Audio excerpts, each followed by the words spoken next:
Good morning, students. Welcome to our online class.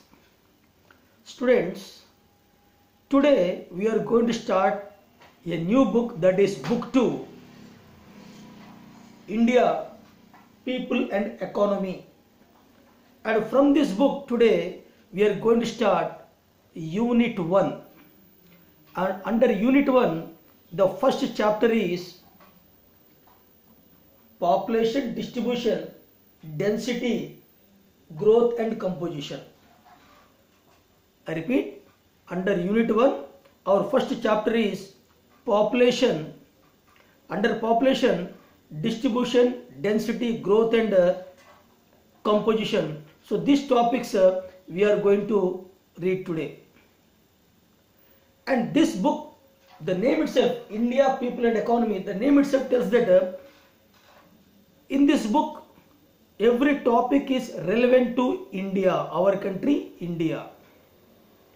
So, how the population India is distributed, what is the density of population of India, how the growth rate of population is in India, and the composition of population in India. So, with relevance to India, we will read this chapter. Clear, students? Now, students, people are the very important component of any country. I repeat, people are very important component of any country.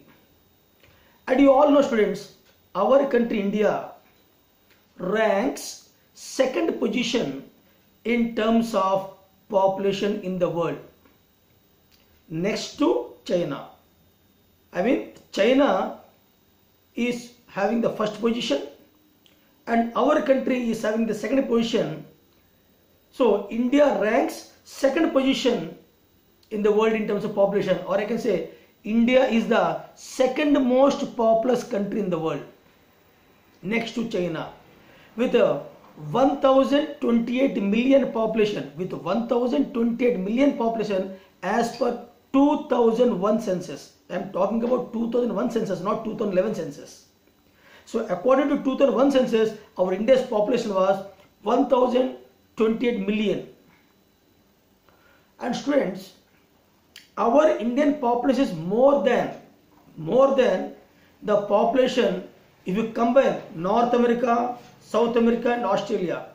North America, South America and Australia, if you combine the population of all these three continents, then also our India population is more than these three continents.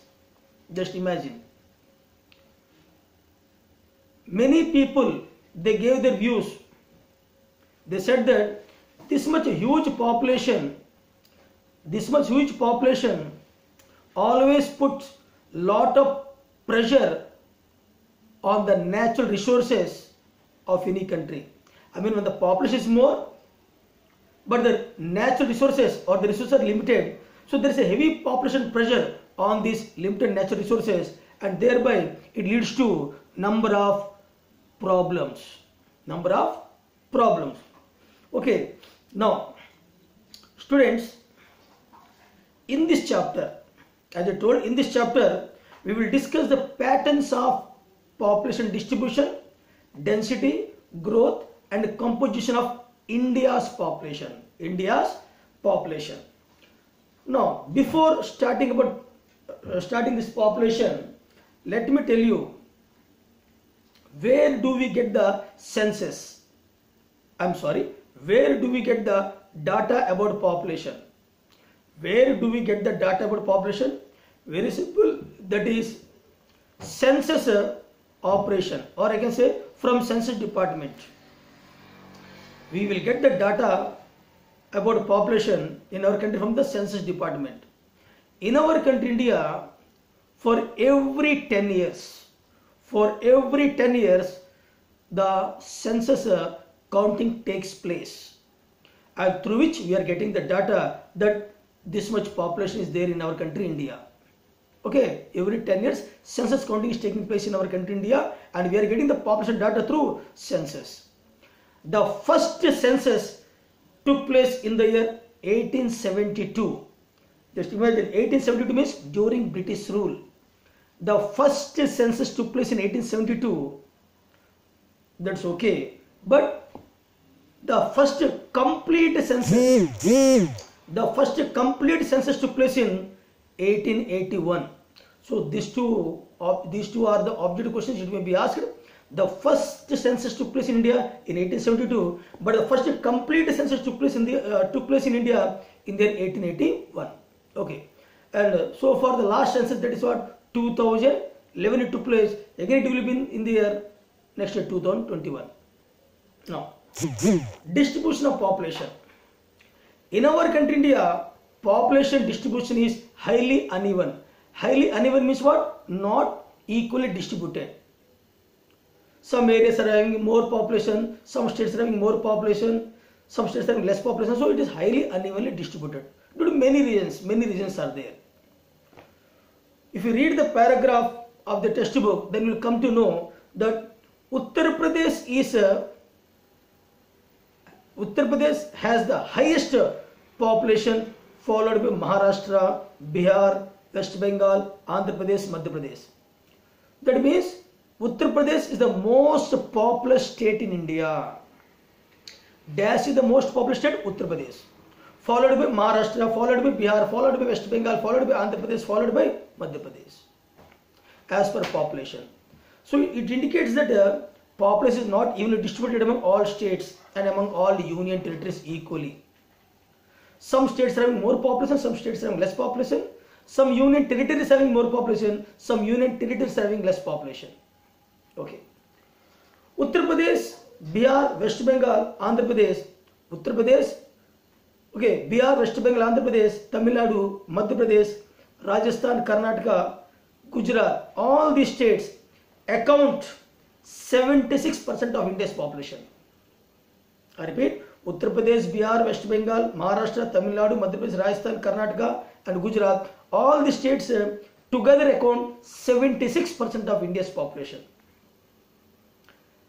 Arunachal Pradesh takes 0.11% and Uttarakhand takes 0.83% of the total population of India. You may ask me the question, sir, you said that the most populous state or more in population state is what? Uttar Pradesh. Then what is the least populous state? The least populous state is what? Sikkim. The least populous state is what? Sikkim. Similarly, the most populous union territory, you may ask, that is what? Delhi. Delhi is the most populous union territory, and the least populous union territory is what? That is Lakshadweep. Now, what are the factors? Second topic, what are the factors that are responsible for what? This uneven distribution of population in our country, India. Okay, what are the factors that are responsible for this uneven distribution of population in our country, India? Before telling this one or before going to this topic, let me want to show one picture. So this is the picture, dot dot dot dot. So it is a dotted map. This dot map is used to represent the density of population or the population distribution of any country. You will read the same in your practical. Dotted maps are used to show the distribution of population. Now coming back, that is uneven distribution of population. So what are the factors? General students, here uneven spatial population distribution in India suggests a close relation between population with physical, socio-economic and historical factors. I mean, uneven distribution of population is related to social factors, historical factors and physical factors. As far as physical factors are concerned, what will come here? That is climate, water, terrain and transport. Climate, water, terrain and transport. These are the physical factors that influence the uneven distribution of population, or that influence the distribution of population. It is clear that climate, wherever the climate is favorable, wherever the water is available, wherever the soils are fertile, wherever there are plain areas, in these areas, usually the population will be more. People will live more in these areas. Plain areas, coastal areas, delta areas, water available areas. In these areas, usually people will live more. Okay. Now, so here I said here physical factors: climate, terrain, water and transport. Now, what is the another factor? Socio-economic factors. Here, socio-economic factors. That means settled agriculture, where people are doing settled agriculture. I mean, not pastoralism, settled agriculture. At the same time, agriculture development, pattern of human settlements, development of transport, industries, urbanization, all will come. Here, socio-economic factors means it will include social factors and economic factors, like settled agriculture, agriculture development, pattern of human settlements. These three are social. Now, development of transport, development of industries, urbanization, all are economic factors. So all these two factors together comes under socio-economic factor, which is also responsible for the distribution of population. The third is historical factors. So what will come under these historical factors? Generally, you know, the shrines or religious places, religious places like Tirupati, Dwarka, Haridwar, Kasi, Puri. In these areas, the population will be more. See, development of cities such as, I told this one, Haridwar, Kasi, Puri, okay, Rameswaram, Mathura, these places are religious centers, so the population will be more. Other than this one, other than this religious one, development of cities such as Mumbai, Kolkata, Chennai by the British. You know, British people came to India through sea routes. They first reached in the coastal areas. So they reached Mumbai, they reached Kolkata, they reached Chennai. Chennai means at the time Madras. They reached Calcutta, they reached Mumbai or Bombay earlier. So wherever they reached, those areas are being developed. That's it. Coastal areas also having high density population or high population distribution. So these historical factors, that means it is the Britishers' discriminatory policies responsible for the development of certain cities and lagging of other cities. Only these three cities are developed at the time. Interior parts of the country were not developed because Britishers have they localized to that areas only. They didn't enter into deeper into our Indian continent. Okay, now density of population. Our next topic is density of population. You all know, students, density of population defined as the average number of people living per square kilometer of an area. The average number of persons or people living per square kilometer of an area is called density of population per square kilometer. And here density of population of India according to 2011 is 382 persons per square kilometer, and in 2001 it is 324 persons per square kilometer. So in India per square kilometer our average population is what, 382 persons in India. So how will define in short single sentence? Number of persons per unit area. Number of persons per unit area or the average number of persons living per square kilometer of an area is called density. India's density as per 2011 census 382, as per 2001 census 324. Next. Now the lowest, first I'll tell the lowest densely populated state. The lowest densely populated state is what? Arunachal Pradesh. I mean the density is very less, area more, population less. Whenever area is more and population less, the density will be low. That is Arunachal Pradesh with 17 persons per square kilometer. With the 17 persons per square kilometer. Okay. And highest density of population was found in Bihar. Small area, more population. Small area, more population. So highest density of populated state is what? Bihar with 1102 persons per square kilometer. Next to Bihar, West Bengal, that is 1029, followed by Kerala 859, followed by Uttar Pradesh 828. You may ask, sir, you said Uttar Pradesh is having more population. Yes, in Uttar Pradesh population is more, but area is also more. But Bihar area is less and population is more. Hence density is more in Bihar. Clear? Now, Himalayan states, that is northern part, western part desert areas, in northeastern states forest and hilly terrain areas. So Himalayan states and northeast, that is Meghalaya, Manipur, Arunachal Pradesh, Sikkim, that areas have very low density of population due to the terrain, physical factors, bad weather, heavy rainfall, rugged topography. All these are the regions. So Himalayan states and northeast have low density of population, whereas Ganga plains, plain areas, fertile soils, water is available, plain area, transport is feasible, okay, have higher density of population. Okay, and other states are having moderate density. Moderate means what? Neither high nor low.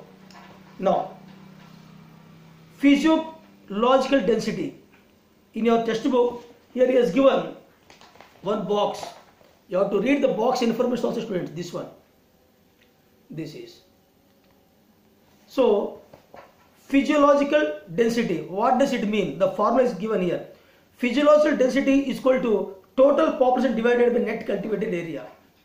Total population divided by net cultivated area is called physiological density. Physiological density means total population divided by net cultivated area. Similarly, agricultural density means what? What do you mean by agricultural density? That means total agricultural population. I mean those who are doing cultivation. Those who are engaged in agriculture cultivation. So total agricultural population divided by net cultivable area. Divided by net cultivable area. Now, moving to next, that is growth of population. Growth of population.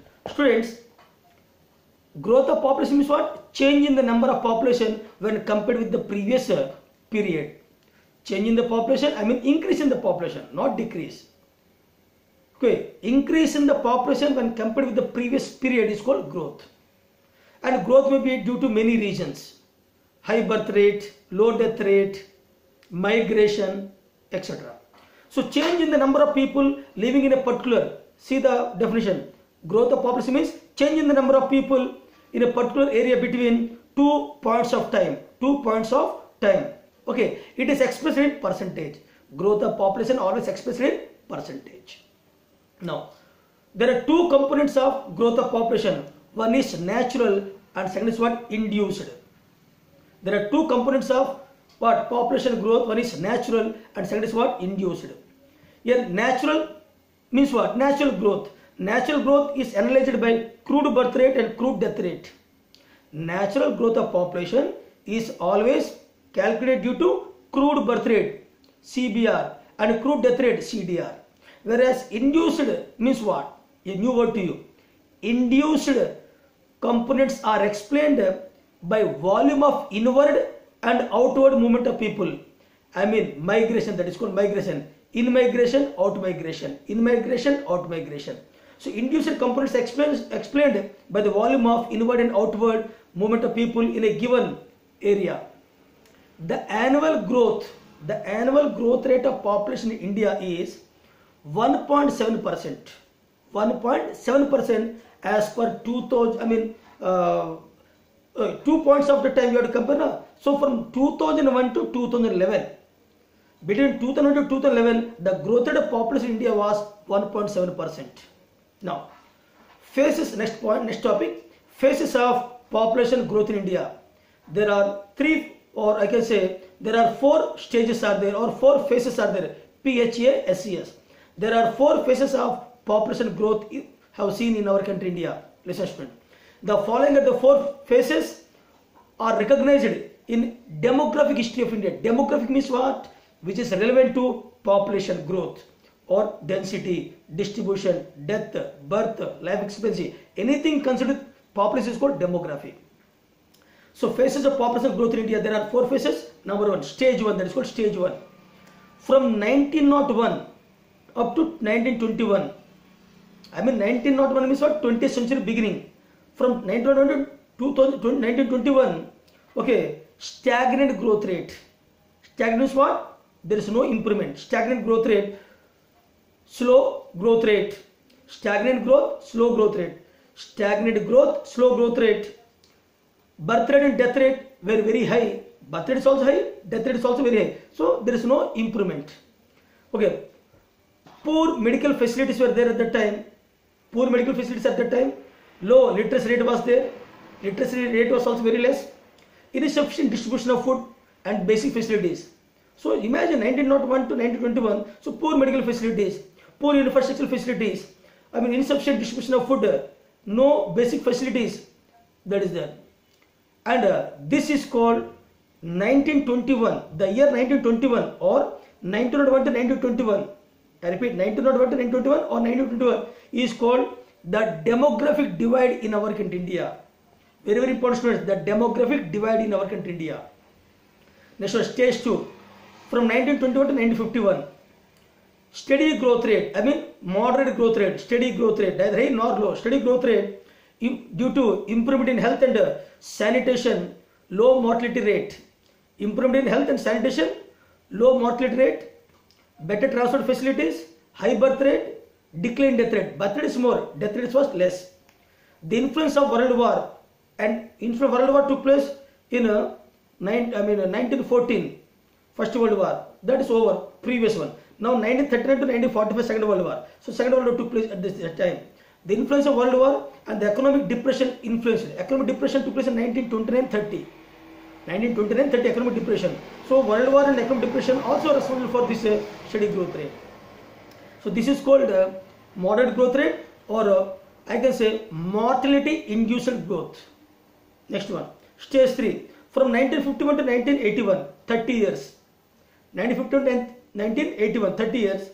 Population explosion. I mean sudden increase in population. Sudden increase in population explosion. Okay, rapid due to why sudden population explosion, rapid growth? Because fall in mortality rate. Mortality rate decreased.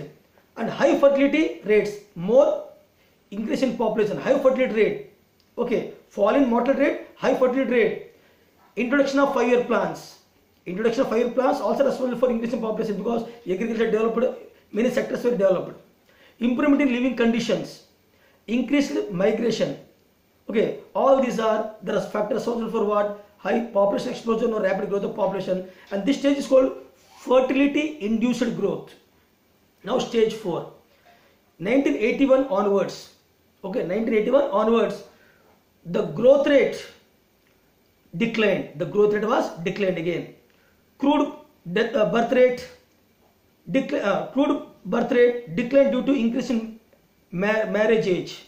When the marriage age was increased, then the birth rate was decreased. Improved quality of life and education, both are provided in this stage.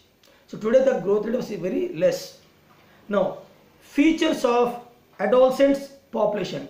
So who are adolescent? I mean teenage people, adolescent. Okay, so what are the features of adolescent population? Adolescent population. Generally, adolescent population have high potential and quite vulnerable. High potential and quite vulnerable. Now, the challenges faced by the society about adolescents. What are the challenges? What are the problems faced by the society about adolescents? Now, number 1, lower age at marriage. Lower age at marriage. Literacy. Female illiteracy. I repeat, challenges faced by society about adolescents. Number 1, lower age at marriage, illiteracy. Next one, female illiteracy, school dropouts, low intake of nutrients, high rate of maternal mortality. I mean death of mother during giving birth of child. So high rate of maternal mortality of adolescent mothers, high rate of HIV/AIDS, physical and mental disability, drug abuse and alcoholism. Next one, juvenile delinquency and committance of crime. These are the problems which are faced due to adolescents in our country India. Now, steps taken by the government to channelize the adults. Steps taken by the government to channelize the adults. The following are the steps. Number 1, national youth policy. Very, very important students. National youth policy was started in 2014. So National Youth Policy was the first step to channelize the adults. Second one, holistic vision for the youth of India, to empower the youth of the country to achieve their full potential. Next one, to enable India to find its rightful place in the community of nations. Next one, NYP, National Youth Policy, defines youths as persons in age group of 15 to 29. So people in the country who are between 15 years to 29 years are called youth or adolescent. Next one, policy of skill development for adolescents was started in the year 2015. Policy of skill development among the youth was started in 2015. Encourage the youth for constructive development of the society. Encouraging the youth people to for what? Constructive development of the society.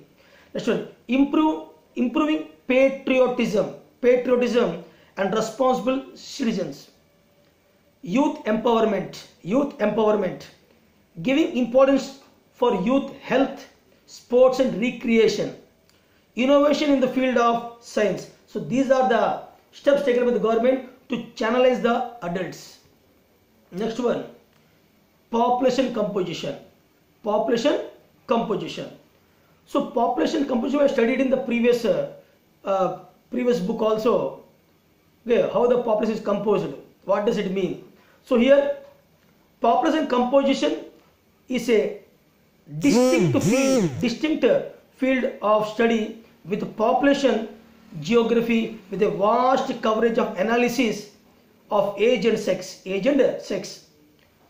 place of residence, ethnic characteristics, tribes, language, religion, marital status. Here marital status means what? Male or female. Literacy and education, occupational characteristics, etc. So we have to see all these areas to understand the population composition. The first, rural and urban composition. Population composition can be studied under following heads. Number one, rural and urban composition. See, 68.8% of population of India lives in rural areas or villages. I repeat, 68.8% of population in India lives in villages or rural areas. India has, remember students, India has 6,40,867. 6,40,867 villages. India has 6,40,867 villages according to 2011 census. The state of Himachal Pradesh, listen students very carefully. The state of Himachal Pradesh, Bihar, Sikkim, the state of Himachal Pradesh first, Bihar, Sikkim have very high percentage of rural population. So dash states having more rural population, Himachal Pradesh, Bihar and Sikkim. Whereas Goa, Maharashtra and Tamil Nadu have low rural population. Dash states are having low rural population, Goa, Maharashtra and Tamil Nadu. Now coming to union territories. Union territories have low rural population except Dadra and Nagar Haveli. So Dadra and Nagar Haveli both are in Gujarat. So there the rural population is more, and remaining in all other union territories the rural population is very less. The size of villages vary from one region to other region. Small village, large village, village with less population, village with more population. So villages varies from place to place and region to region and state to state. In the northeast India and Rajasthan, it is less than 200 persons. While it is more than 17,000 persons in Kerala and in parts of Maharashtra. Okay, I repeat, in the northeastern India and Rajasthan, the village population is less than 200 sometimes, and in other areas 17,000 persons in Kerala and in other parts of Maharashtra.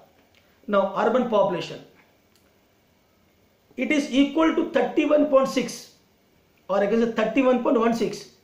Around 31.16% is quite low. I mean urban population is very less. It is increased due to economic development. Even urban population increased due to economic development, improvement in health and hygiene, or I can say hygienic conditions. Now linguistic composition, I mean language composition, linguistic composition. According to Grierson, Linguistic Survey of India, that is in from 1903 to 1928, there are 179 languages, 179 languages and 544 dialects.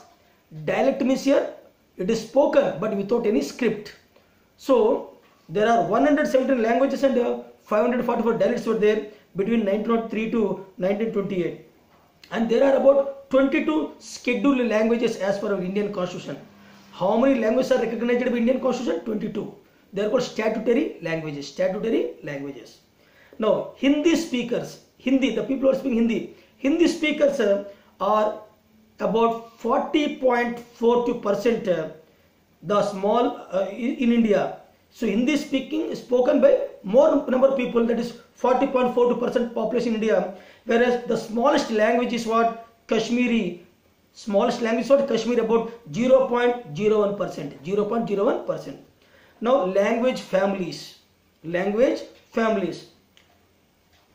Austric, that means what? Nishada means people are living in forest areas, tribals. Austric or Nishada, people live in forest areas, are 1.38%. 1.38% people living in forest areas. Okay, that Momker or in Meghalaya, also Nicobar Islands, Meghalaya, these are people are there. Next one, Munda, M-U-N-D-A, Munda, these people are there in West Bengal and Jharkhand, Munda tribes. Next one, in Odisha, Assam and Madhya Pradesh, Maharashtra also, these people are there. Okay, Munda people are there. Odisha, Assam, Madhya Pradesh and Maharashtra. Now Dravidian